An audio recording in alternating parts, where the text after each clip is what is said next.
Bismillahirrahmanirrahim. Assalamualaikum warahmatullahi wabarakatuh. Hai semuanya, perkenalkan saya Istiqomah Nur Fajaria, mahasiswa semester 6 Program Studi Hukum Tata Negara Universitas Islam Negeri Sultan Haji Muhammad Idris Samarinda. Salam kenal semuanya.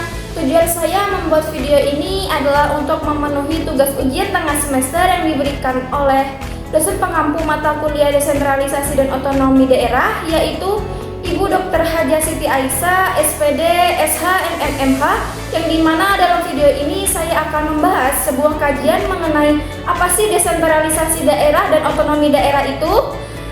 Baik, langsung saja masuk pada pembahasan yang pertama, yaitu apa sih yang dimaksud dengan desentralisasi itu.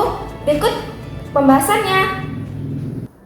Baik, masuk pada pembahasan yang pertama, yaitu apa sih desentralisasi. Istilah desentralisasi secara etimologi berasal dari bahasa Latin, yaitu kata de yang berarti lepas dan sentrum yang berarti pusat.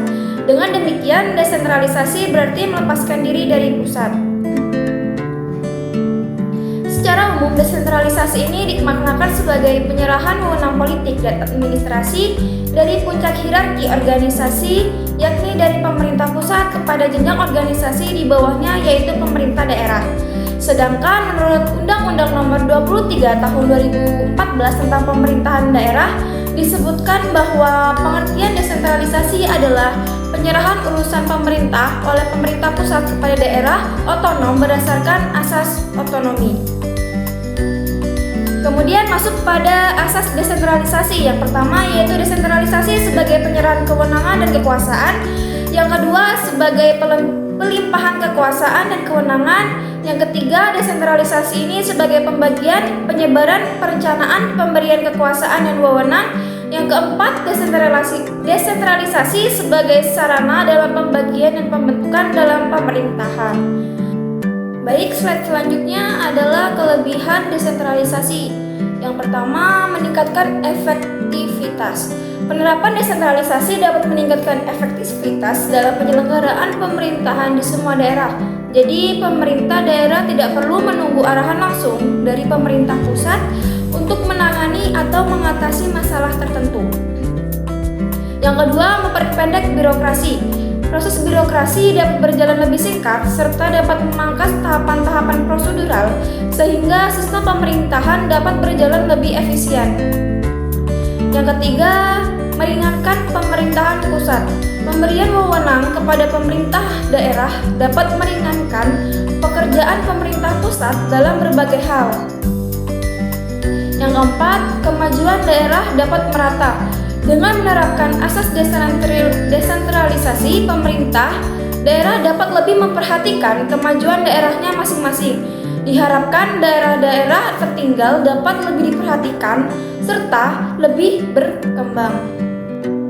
Selanjutnya, kekurangan dari desentralisasi, yaitu yang pertama mengurangi peran pemerintah pusat karena sudah dikelola oleh pemerintah daerah. Peran pemerintah pusat dapat berkurang dalam penyelenggaraan pemerintahan. Yang kedua, mendorong pemahaman kedaerahan.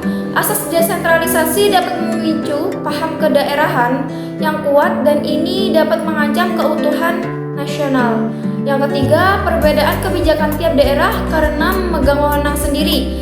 Tiap-tiap pemerintah daerah dapat memiliki kebijakannya tersendiri dan berbeda dengan daerah lainnya.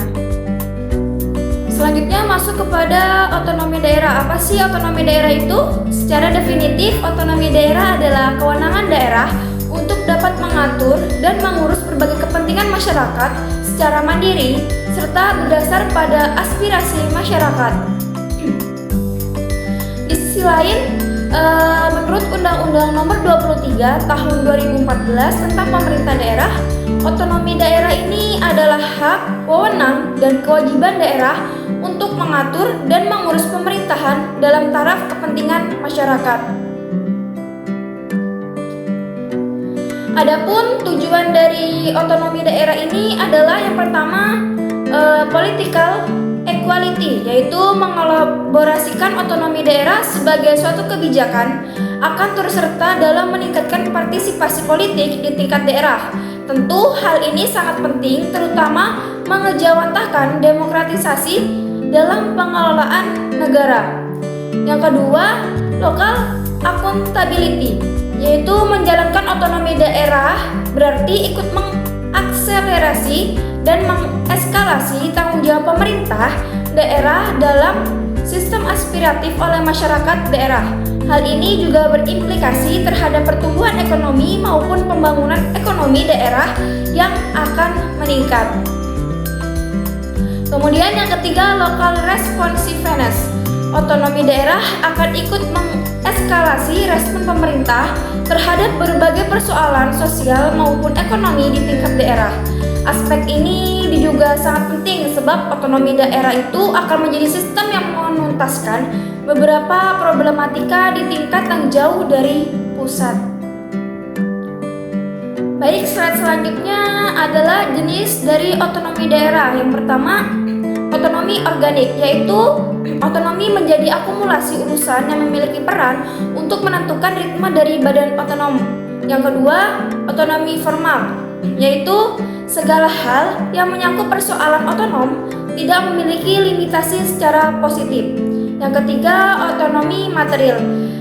Otonomi material ini adalah kewenangan daerah dilimitasi secara positif, terperinci dan tegas untuk mengatur suatu kebijakan. Yang keempat, otonomi real, yaitu pemerintah daerah ini memiliki legitimasi wewenang pangkal untuk kemudian dieksekusi secara gradual. Dan yang terakhir adalah otonomi nyata, yaitu hak dan wewenang pemerintah daerah untuk mengurus rumah tangganya sendiri sesuai dengan konstitusi. Universitas Islam Negeri Sultan Haji Muhammad Idris Samarinda merupakan rumah kedua untuk semua mahasiswa. Di sini semua mahasiswa akan merasakan suasana kekeluargaan yang hangat dan nyaman serta mendapatkan dukungan yang penuh dalam mengejar impian. Bergabunglah dengan kampus kami dan rasakan pengalaman belajar yang tidak membosankan, penuh tantangan, menyenangkan, dan menginspirasi melangkah bersama untuk meraih kesuksesan. Sekian pembahasan yang bisa saya sampaikan. Bila ada kekurangan atau kesalahan kata, saya memohon maaf. Wabillahi taufiq wal hidayah. Wassalamualaikum warahmatullahi wabarakatuh. Terima kasih semuanya.